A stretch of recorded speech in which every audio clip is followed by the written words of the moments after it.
Hey, and welcome to the Footy Mailbag. I'm Clarky. And I'm Damo. This is the Footy Mailbag, the show where we answer your questions down at the ranch.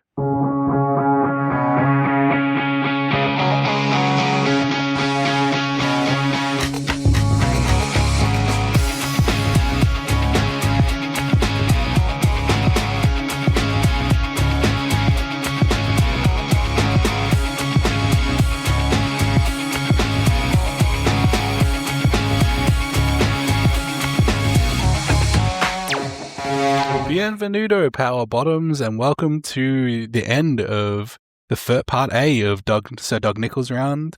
And we're coming out of the weekend, Damo, where Ida Hobart Day was on Sunday.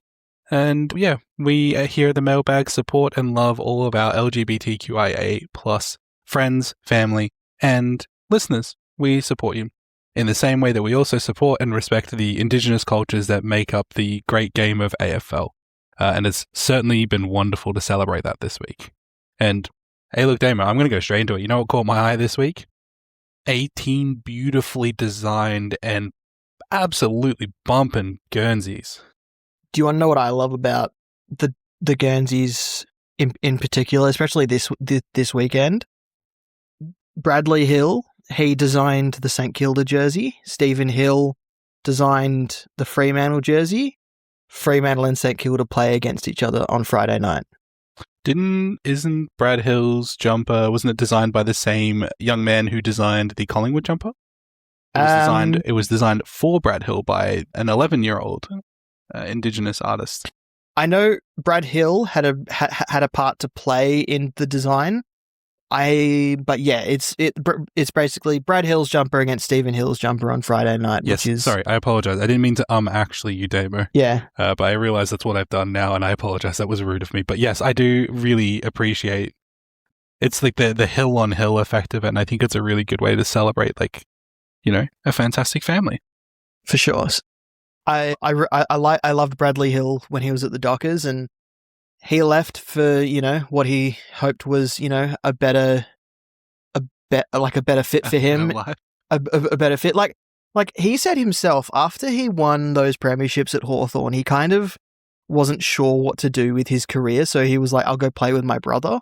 And then he realized it probably, like, it didn't have it wasn't as fruitful as he thought it would be, and wanted to go back and play in Melbourne. He loved the footy bubble in Victoria, and St Kilda offered him the best opportunity to do that. So I completely respect him going, you know, back to Victoria and not finishing his career at the Dockers. And Stephen Hill, we know what kind of player he was. I still have memories of him in games just taking the ball and running down towards the forward line. Just in so many games, the Geelong qualifying final, there was a game against the Bulldogs back in 2016 when he did it. Like it was just his signature move, and both great players, and, you know, both great jerseys that they've designed. Yeah, so his journey and Bobby Hill's journey was designed by Jed Bennell, who is a Noongar artist, and it tells the Euro one specifically tells about his journey across the three clubs and acknowledging the First Nation players, both AFLW and AFL, that have been through all three clubs and just in general in AFL. Really cool that it was designed by such a young artist. Like, that's so cool. Did you have a favourite, Damo, before we jump to what caught your eye?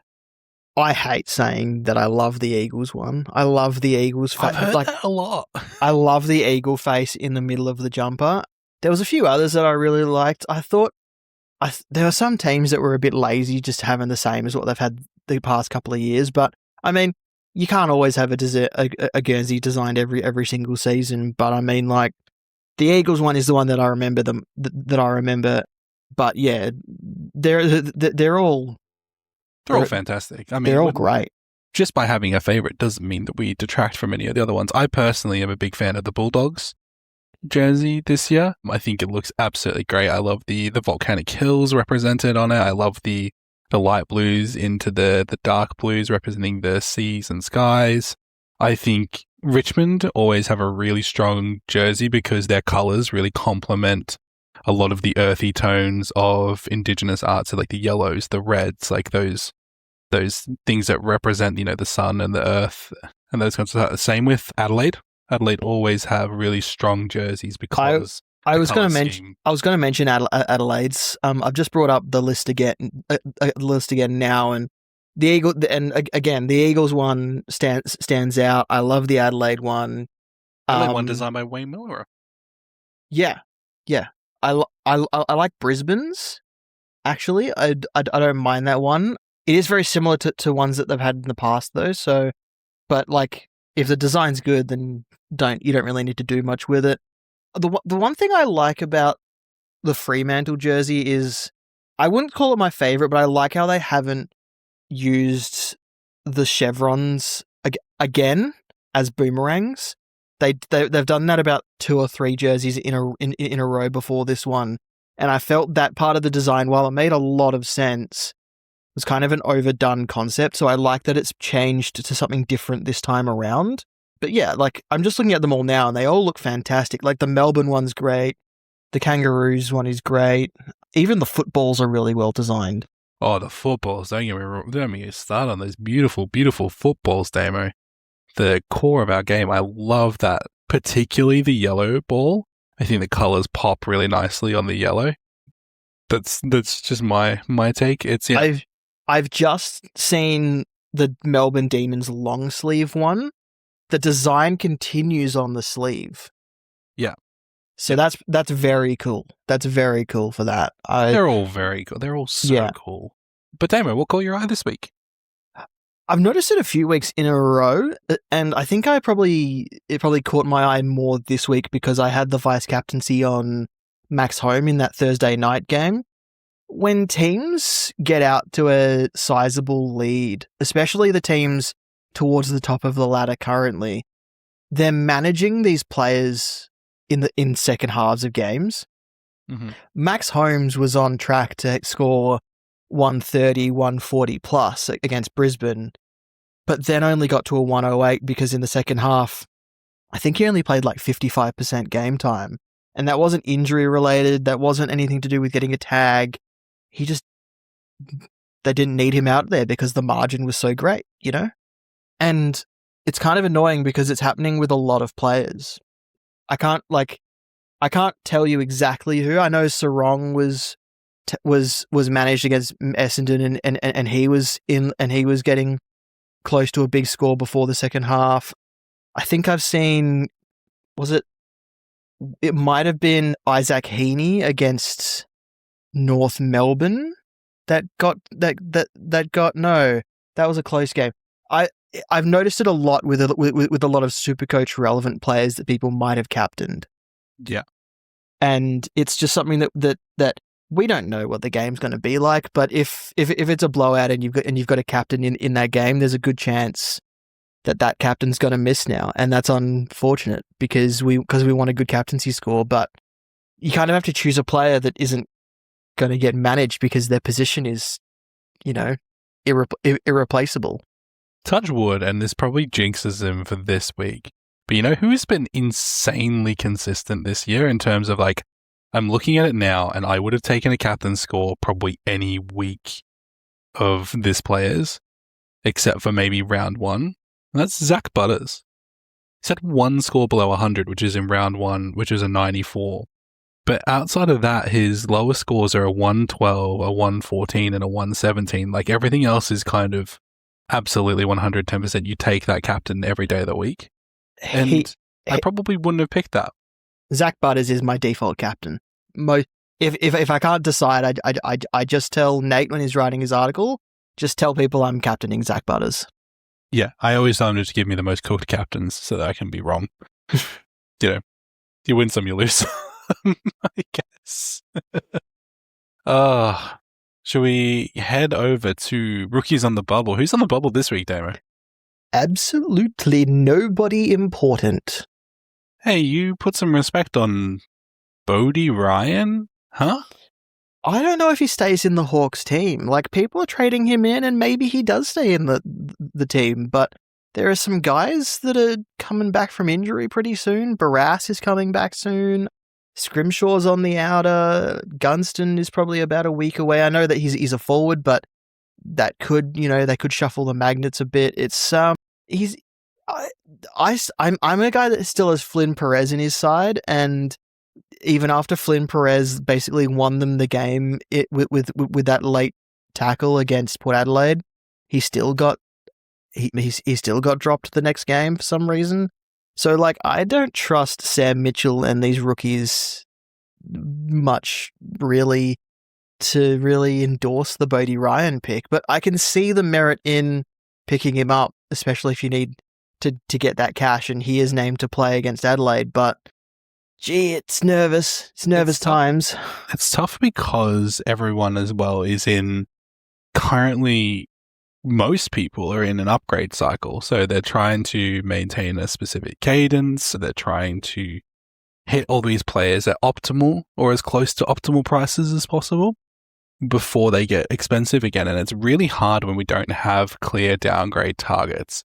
And it's also really hard when the rookies that we have, so we talked about it last week with Patch a bit, where sometimes there are cases where, you know what, you've got a rookie and they're going to lose some money. They've made a lot of money and you just have to hold them for a week and they're going to lose a little bit of money, and that's okay. But it still feels bad. So this is probably a case this week where we might have to consider some first gamers, and we have a couple of first gamers on the list here that we'll talk to just a little bit.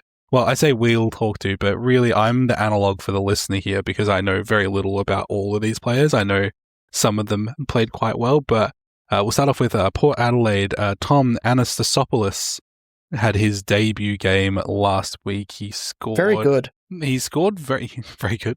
I did. I'm talking about the pronunciation there because I struggle. Look, I saw Port Adelaide's post about it, so I made sure that I practiced it a little bit. I still needed help after that pronunciation post because I felt like I was reading like a 3-year-old at story time. It's a very long ethnic name. There's a lot of vowels. When they add in the extra vowels, it's actually fun to say when you nail it. I think that's how you sort of almost like its own mnemonic device. You're kind of like, oh no, I remember how that feels. It feels good off the tongue. But anyway, he popped off with a 44. Treat yourselves nicely. Forward coming up against Carlton this week. They seem pretty hot on him. He must have had a slower second half because he burst out of the gates. I think playing up in Darwin wasn't the best place for him to debut, especially with the hot weather. It's tough conditions. I imagine he would have tired out pretty quickly, given how he started, because he was one of the top scorers, pretty good scoring after the first quarter, and then kind of just sort of potted along from there. Yeah, 99 minutes played, so he's a guy. Chunk of the game. He's a guy that I'm probably looking towards for next week. I'm not sure if I would go early on him yet, but Port Adelaide seem to be giving the kids a go. They want to see what this list has. Yeah. Yep. So speaking of giving the kids a go, interim coach Josh Fraser has debuted Jack Eisen, Carlton midfielder, 113 at 500k. Anyone who's 75. Anyone who's been following the VFL would know that Josh Fraser loved Jack Eisen. His debut against Western Bulldogs would have almost been telegraphed for anyone that was watching the VFL. They seem to love each other. Josh Fraser loves the way Jack Eisen plays, and Jack Eisen really responds to what Josh Fraser wants out of him. He is my top target this week for a downgrade if you need to go early on one of these one-gamers. The other guys that have played one game, I'll quickly run through them. Banfield, Oliver, Noah Roberts-Thompson, and then obviously we talked about Tom Anastasopoulos. Was that close enough? Anastasopoulos. No, I wasn't even close. You had all the vowels correct. I think you emphasized the wrong ones. Yeah, I think so. That's probably correct. Those guys I need to see another game out of. Charlie Banfield looked really good for St Kilda, but I don't know if his scoring was increased by the shots he had on goal late in that contest.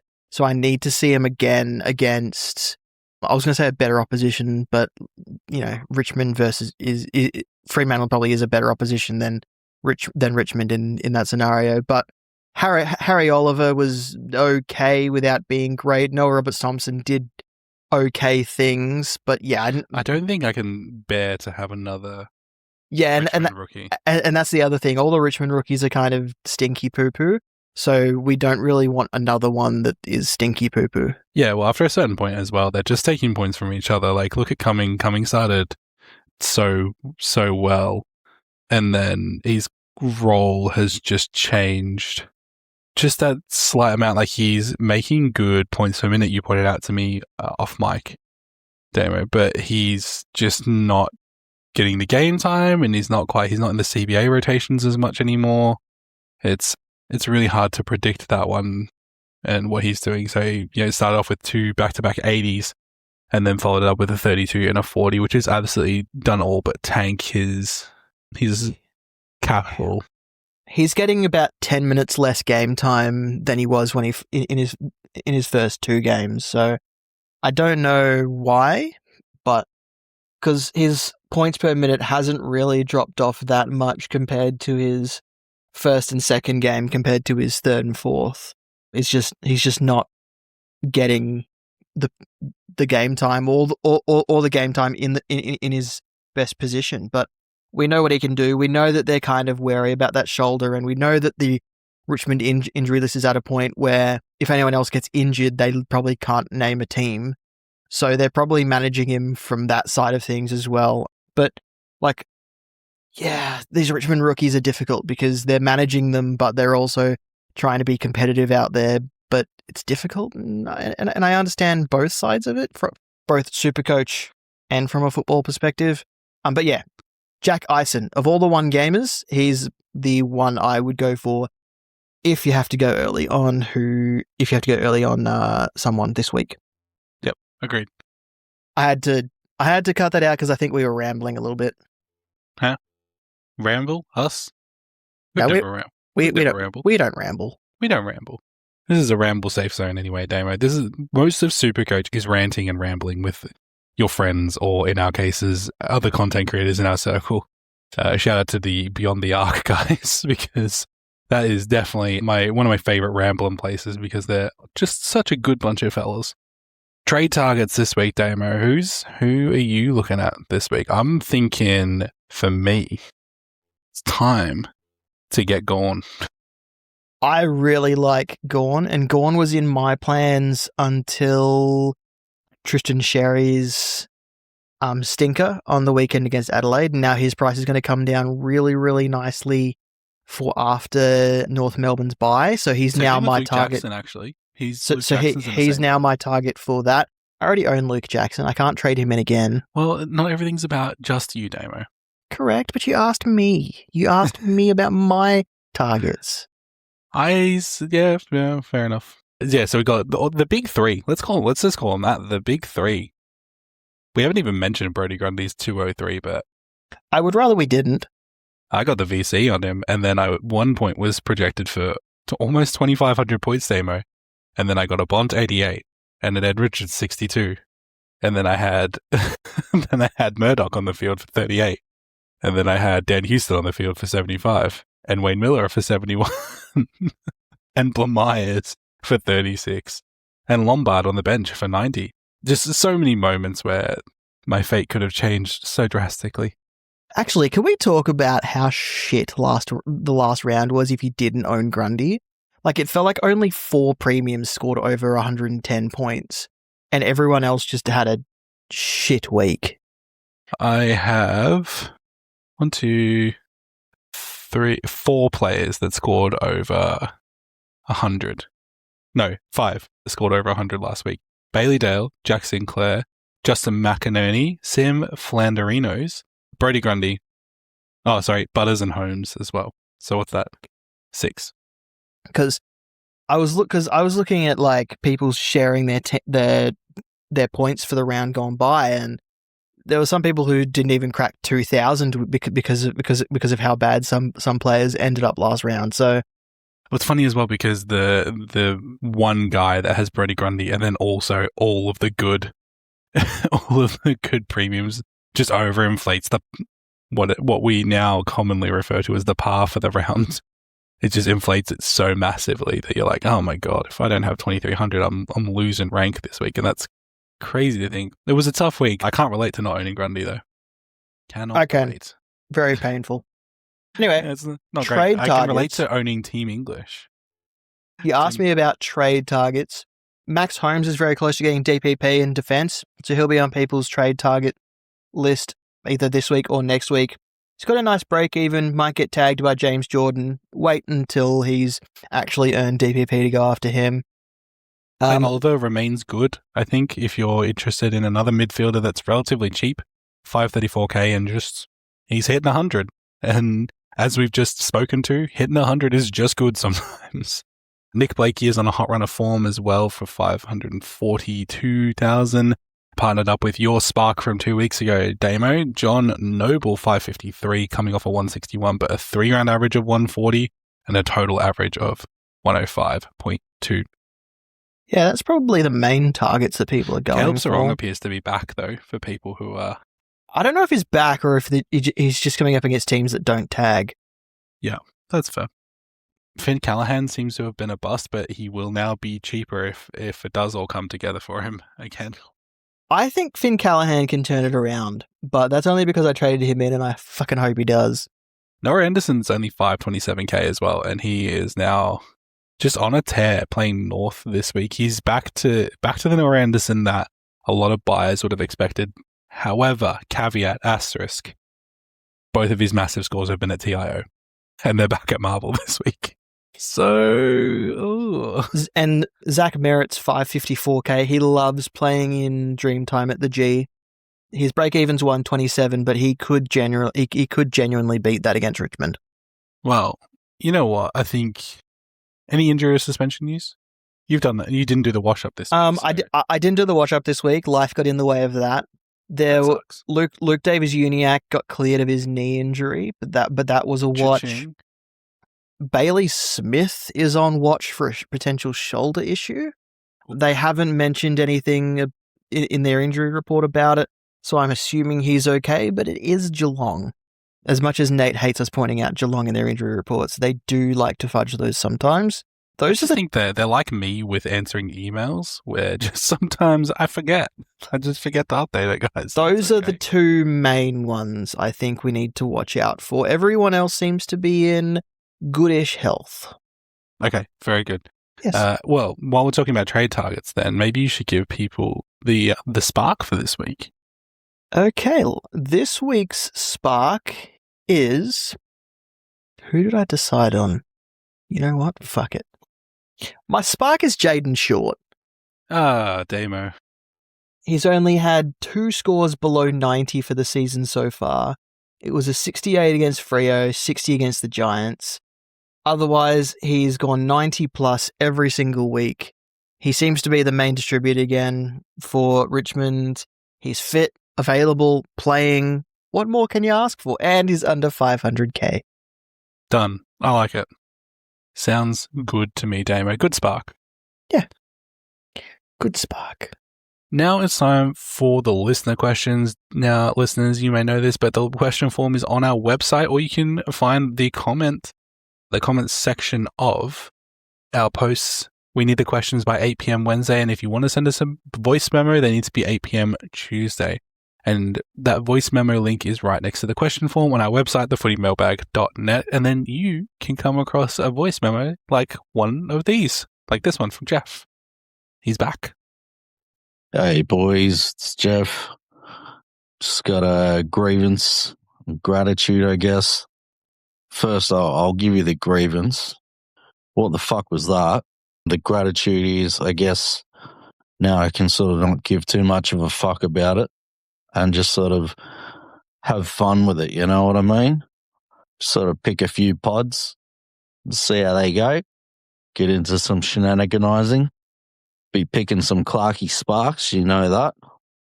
And unless I start doing good again, if I have a cracker week this week, then I'll probably try again. Anyway, who knows? Hope you guys are doing really well and you had a better weekend than I did. But pretty sure 60 or 70% of the competition had a shit weekend. So, anyway, it's going to be all right. Sorry about your We'll be all right. grievance. Let's enjoy it. All right, Yeah, love you, boys. I Talk to you think later. the people that didn't own Grundy, and then the people that didn't own Grundy, or the people that didn't captain or vice captain Grundy last week, really hated life for the most part of the round, and now there's points to make up that they just might not make up at all. So yeah, I can see why people would be going, a bit YOLO about their teams from now. Yeah. You know what? Do what feels good. That's my response to that.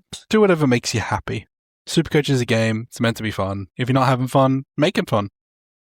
Absolutely. Now we've got a voice memo from Mysterious Jared. Hi boys, Jared here. Love the pod. Keep up the good work. Just wanted to submit a grievance and a gratitude. The grievance, thought it would be a good idea at the age of 28 to come back to local footy. Played 3 games, then ruptured my ACL. Gratitude, now I'll have a bit extra time to check Nice and teams on a simple. Thursday night. But I mean, Just so the case. Jared, sorry about your CL. Sorry about your CL, boss. Good God. Look, hopefully your recovery goes well and you'll be back to kicking some GOALs very soon. yeah, Did we talk about that piece of that piece of ACL. commentary? Oh, That piece of commentary from the weekend. You just got to remember that, Jared. You may do your ACL, but you'll be back to GOALs as soon as possible. Wishing Yeah. you a speedy recover. and yeah, when you're kind of laid up in bed, you do get more time to mess around with your Supercoach team and look at sports a lot, and just don't get too caught up in it, I guess. Yeah, hey, look, plenty of sports going on. EPL season's at the pointy end now. Congratulations, Arsenal. You've got the MLBs going. I don't know if you're into baseball. Plenty of stuff to keep you busy, Jared. If you're into the World Cup Supercoach has launched as well. World Cup Supercoach is just around the corner, but we wish you all the best, man, and hopefully this week's better for you. On to the questions. Let's head on out back, Damon. Let's head on to that ranch. Put on the boots. Head out to the ranch, question ranch. Yeah, the question ranch, and the first little doggy right here is from Peter. Peter says he needs options for the backline, keen to trade out Blamires, who is a cheapie for a cheapie who's got good job security. Next week I'll go Marshall and Farrow for Holmes if he gets DPP. Otherwise I'll look at other premium options. Any suggestions? Not sure Bodie Ryan will play much and can't have 2 possible non-playing rooks on the bench. Well, Peter, there is one issue here. Good news, bad news. A cheapie who's got good job security in defense, I don't think they exist at the moment. But, Marshall and Farrow to Holmes if he gets DPP is a good trade. Bodie Ryan might be your only choice at this stage. If you're looking for that, if you can hold off 1 week, we do get the mid-season draft coming up, so we will possibly have some 99k guys that you might be able to jump on after that, but who knows if they will play, who knows what their job security is, who knows, it all depends on where they land. But yeah, Bodie Ryan is probably the best choice, but you're right, he might not play much, and two non-playing rooks on your defense bench just isn't really that great. Yeah, I just think that it's probably a situation where, and I'm a Blamires owner as well who's been looking at ditching him. If you can't turn him into a premium or even like a pod lower end premium, who, if I had to suggest someone, maybe a little fella called Jake Bowie, he's only 500k, but then it's maybe worth just holding on to him for another week. Yes, he loses some money, but you probably lose more money, like you mentioned, by having dead rookies rather than at least he's playing, which means he has the opportunity to make more money or to reset his break even or to average out. So maybe just hold off on that one unless we get a pretty good option this week. Always fingers crossed for Wade Dirksen. Troy asks us, is Paddy Cripps at 472k worth a look? Only 1 bad matchup in the next 6 opponents and a new coach. Last 2, a 119 and a 128. What do you make of Patrick Cripps, Damo? I almost stole this for my Spark. I can't lie. Troy messaged me with this a few days ago and said might be worth a discussion, and My immediate thought was, you've just found my spark for me, Troy. But no, I decided to do a bit more homework and didn't land on Cripps, landed on Jaden Short instead. But yeah, no, Cripps is a guy who I think people might look at in the run home. He seems revitalized under Josh Fraser now that Michael Voss is gone. So I don't know what the beef was there, but hey, beef gone and Patrick Cripps good again. The trouble with it now, I struggle to trust. Here's the thing, right? Josh Fraser has said he doesn't want the job. So for the next however long, he doesn't want the job at this stage. So we should caveat that. He doesn't want the job at this stage. Correct. So for the next, 15 weeks, he can do whatever he wants with the team, which is both a good thing and a bad thing. So playing Cripps out of position won't get him wins, won't put the team in the best position to win. And that's what they want at the moment. They don't really care about developing players, seeing what players can do in different positions.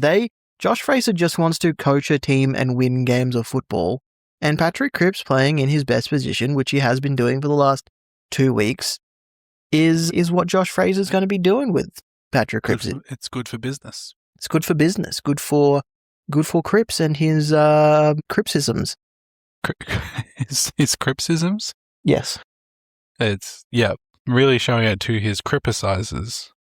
Is that anything? Let's say criticizers. But anyway, moving on from that.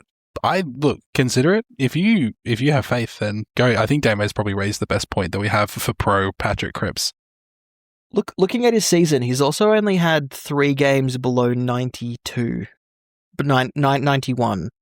So he hasn't actually had a bad season. So he's pretty comparable to the likes of a Callahan, Jack Steele, Hugh McCluggage, that kind of player. So if you don't own one of these players, Patrick Cripps enters the frame as a guy that you can possibly, pick up to maybe complete your midfield at M8 or M7. It's just he's one of those guys that now fits into that frame. The really annoying thing is that the last time I did this, it was Caleb Sarong. So I can't help but feel slightly burned. But yeah, hopefully that helps, Troy. Let us know what you do. Let us know how that turns out. I know you'll message one of us. Tim the Returner says, "Good day, boys. One of the many Tims here. Thinking of double upgrading to McInerney and Sicily for Blumeyers and Murdoch. 330k before trades, leaving me with 12k after and 4 spots to fill Primo. 18 trades remaining, with some fake Primos, including Clark, Klug, and such. Cheers, legends. Love the hard work you guys do with the traffic lights and this legendary pod." So, thinking of double upgrading for McInerney and Sicily for Myers and Murdoch. I don't mind that. Has 330k before trades, leaving him with 12k after and 4.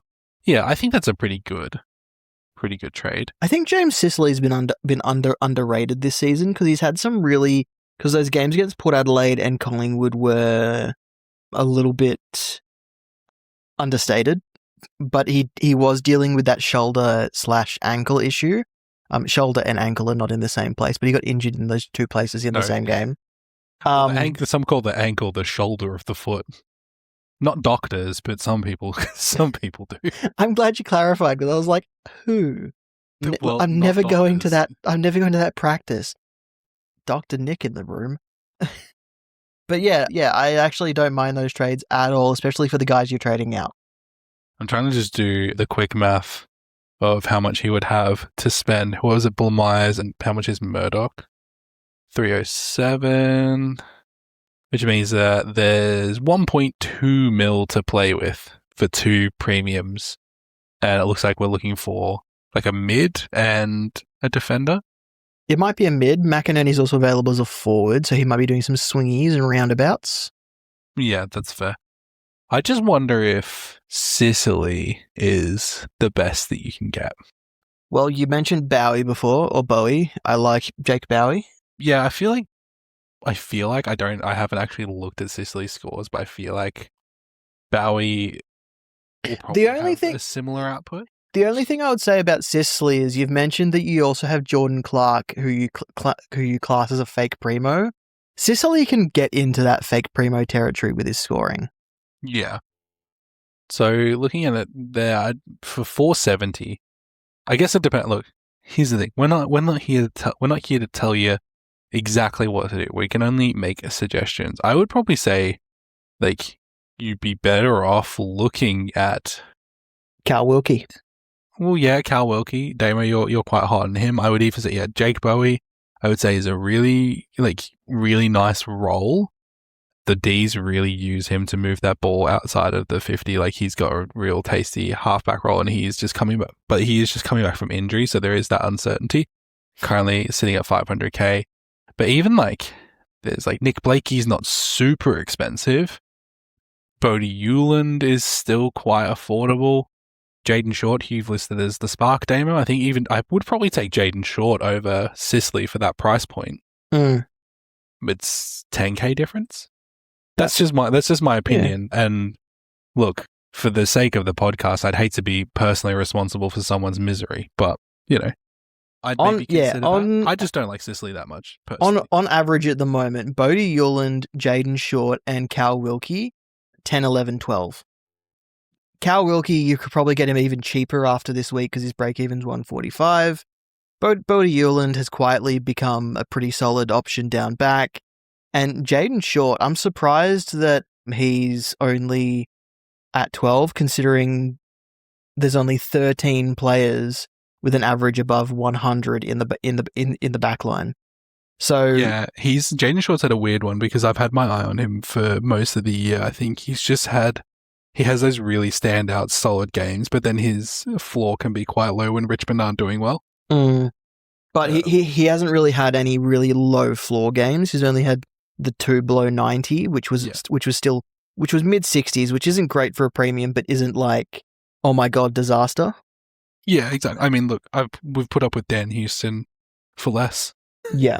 For much less. So maybe instead of Sicily, go for one of these other guys. Like, there's plenty of options. Even Luke Parker is a guy that I could look at, He's 491 and still doing okay. Just food for thought. We have a question here from Nate. Who's Nate? I don't know this Nate person. He must be a new listener to the pod. Thanks for submitting a question, Nate. Good to meet you. If only your writing ability was so good, Nate, we could maybe give you an article every week to tell people who are good captain options and tell people who our captains are. And then Damo and I never submit them to you on time because we're very good bosses. Very, very good bosses. Very handsome. Boys, simple question. I've got cash lined up at the Defender buffet. Who should I pick? I've got Sinclair and Roberts sitting pretty. I'm leaning towards Blakey or Wilkie, but who would you pick? I'd pick Blakey over Wilkie if you have Sinclair. I'm the same, but literally can't go wrong. Yeah.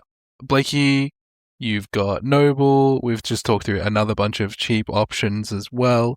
Lockie Whitfield always exists. Lockie Whitfield will get a lot cheaper because of his tag affected 79. So wait for him. But Lockie Ash is an option. You've mentioned Jake Bowie, I can keep running down the list that we've just listed for Tim there. So pretty much the same question as what Tim submitted, but for you, Nate. So Blakey out of the guys you've given us, though. Yeah, just looking if there's anyone we missed. Nass is still cheap but injured. Yeah. Round 13. Sorry, I thought he was much closer than he was. Nope. Okay, yeah, no, forget that. Yeah, that's good. Done. Next. Thanks, Nate. We'll see you in the group chat. And Jared returns with more questions. Is it the same Jared or a different Jared? I haven't worked it out yet. Have we determined yet? I haven't worked it out yet. Which ruck has the better run home, Gawn or Grundy? I can bring either in this week and suits my buys better than Sherry. His trades will most likely be Todd Marshall, Braden Cook for Gawn/Grundy and Dirksen. Only have 11k left, so to get a defender rookie playing would need to go to Gawn instead or trade out McAndrew instead of Cook. Okay, well, Gawn's run from here is Western Bulldogs probably without Tim English. Good. The GWS sets Kieran Briggs. Collingwood. Good. Darcy Cameron, maybe. Good. Essendon Blackiston. Good. Ryan. Ben Mackay. Someone? Oh, no, wait, Peter Wright's injured, isn't he? Yeah. Will Peter Wright be back by then? No, it doesn't sound like it. Adelaide's Lockie McAndrew. Yeah, That probably that negative. that could be, don't know. It's still Max Gorn, though. True. Hawthorn, that's Meakin Reeves. I think Toby Nankervis will be back by the time they have Richmond, but Max Gorn still is better than Toby Nankervis. North Melbourne is Sherry, and then Geelong, which is Mitch Edwards. The Gold Coast Suns, who is it? Moyle? Is it Wits? Is it who is it? It'll probably be Moyle by then, right? Probably Moyle by then. And anyway, Gorn's run is what's good. Grundy's? Gorn's run is pretty good. Run me through Grundy's. Grundy's is, it starts this week up against Mitch Edwards. Yep. And then he has Richmond. Yep. Then he has St Kilda, which is Marshall and DeConning. Yep. Then he has Port Adelaide, which is Sweet.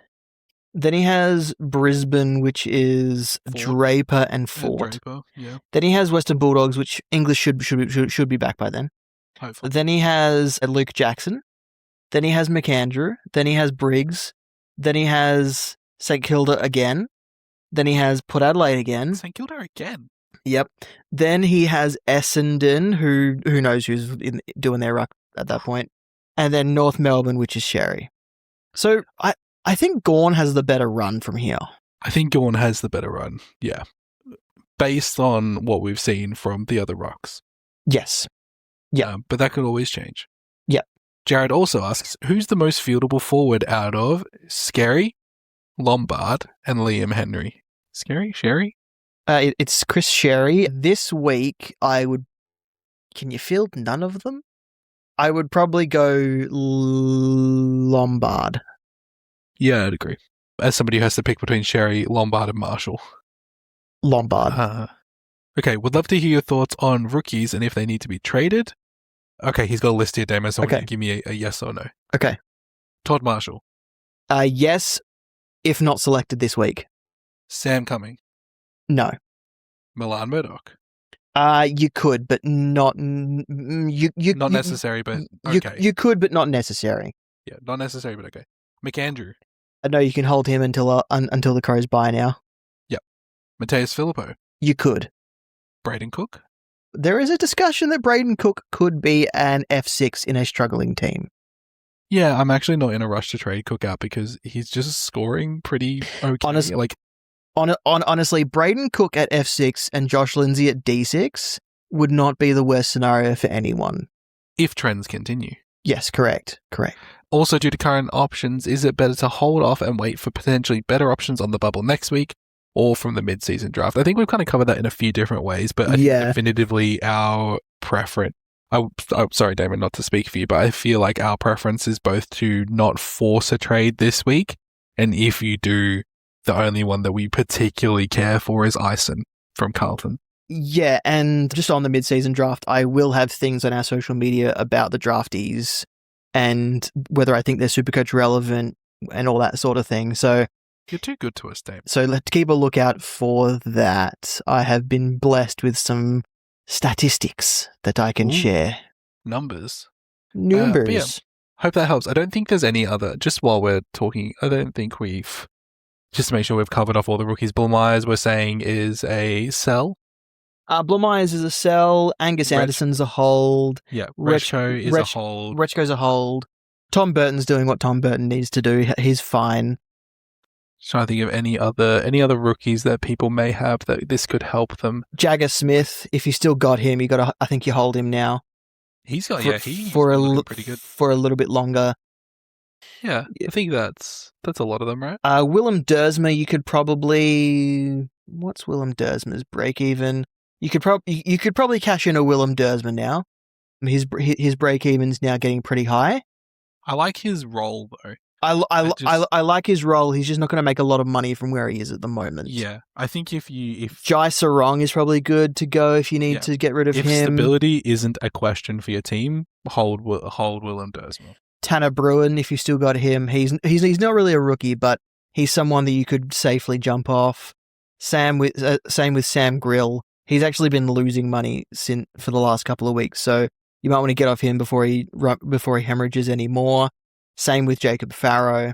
Jack Carroll saved himself with a 105 on the weekend, so you can hold him for a little bit longer. And that's pretty much it. Dev Robertson is still in a lot of teams, and I think people are using him as a safe loop who definitely isn't playing. It's getting to the point where at his 251k, not a lot of rookies are getting to that price with their cash gen at the moment. So he might be a guy that you might need to cash in and make some upgrades using his cash pretty soon as well. Rosas is a sell if you haven't already.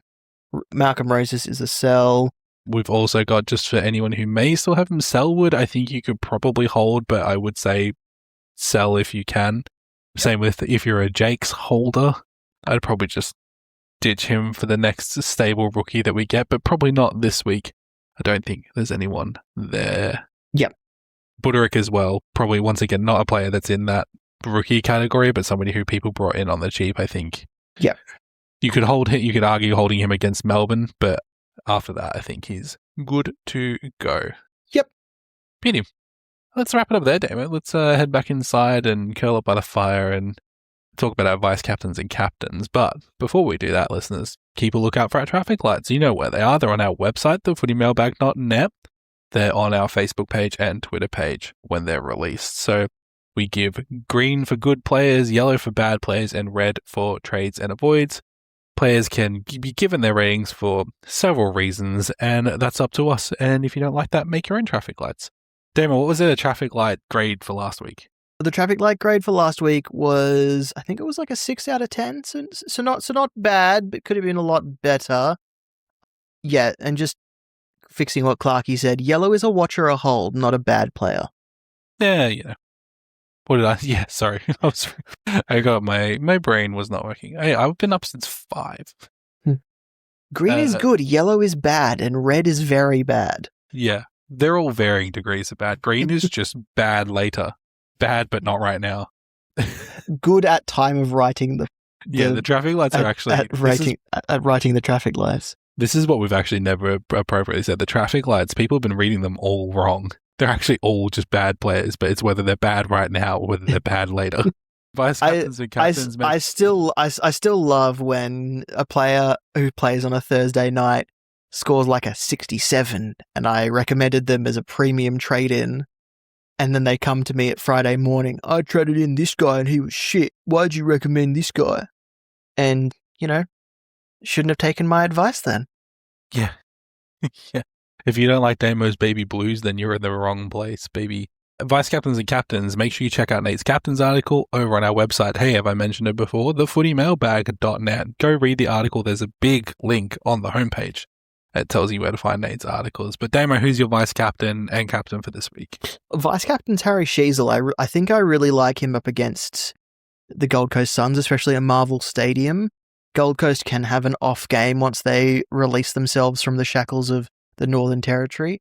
So I actually really like Harry Sheasel, especially with the way Zach Butters and the midfielders at Port scored last week against them.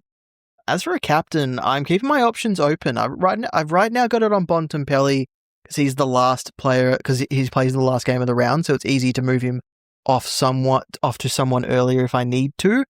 But if it stays on Bontempelli, then I'm also not upset with that. Yeah, that's fair. I've got the vice captain currently on Brody Grundy against Mitch Edwards, even though it's at GMHBA. Brody Grundy is very good at ruckmanship. Ruckmanning. He's the ruckman. Ruckmanship. Yeah. I like that. And my captain is currently on Bailey Dale. As much as I hate to say it, Melbourne are very good at giving points to defenders. Are they? I'm pretty sure. Can you tell the defenders that are in my team when they come up against you? You just got to pick the right defenders. Oh yeah, that's a good point. I feel like Melbourne are quite leaky defensively against teams because of our sort of glass cannon approach to who did we play last week? Hawthorn. Let's just quickly check my work. AFL matches round 10. Hang on. That's all right. I'm doing it. Sicily scored 114 and Impey scored 103. So yeah, okay. And Amon 96. Okay, that checks out. I'll give you a tick on that. Yeah, okay. You know what? We did it live. Something I said, not insane. Against West Coast. Tom McCarthy 107 against West Coast. Liam Duggan 98. Yeah. Melbourne are good for defenders. Yeah, okay. I said a good thing. Yeah. But yeah, Captain on Baileydale for that. And that's it. We did it. Another great. Hey, we're coming in under an hour for this one. Well done, team. Thank you for listening. If you haven't given us a rating on your listening platform, take your little machine out of your pocket or go to your little desktop website where you are now. Just give us 5 stars. We deserve it. We work hard for your stars. I would say that we do the most work for your stars. As David takes a big old bite of a sausage roll. Very, very funny. But hey, 5 stars makes us look good when people go to find us. They think, oh, I need a Supercoach show to listen to. Oh, that one's got lots of 5-star reviews. That's great. You can also leave us a review. But word of mouth does help us the most. So just put us in people's ears. That's fun. You can also find us at Footy Mailbag on X and Facebook, at The Footy Mailbag on Instagram, and our website. Never mentioned this before, but we have a website called thefootymailbag.net where you can find our captain's articles, our traffic lights, and also our podcast feed, question form, and voice note submission form. Damo, people can find you at JamoSC on Twitter, added underscore to that for Instagram. You can find me at QuantumJC on the Twitter as well, and you can check out my other podcast, The Falcon, at Falcon Footy Pod with Cass, Chris, and Jess, where we talk about all things the week that was in football.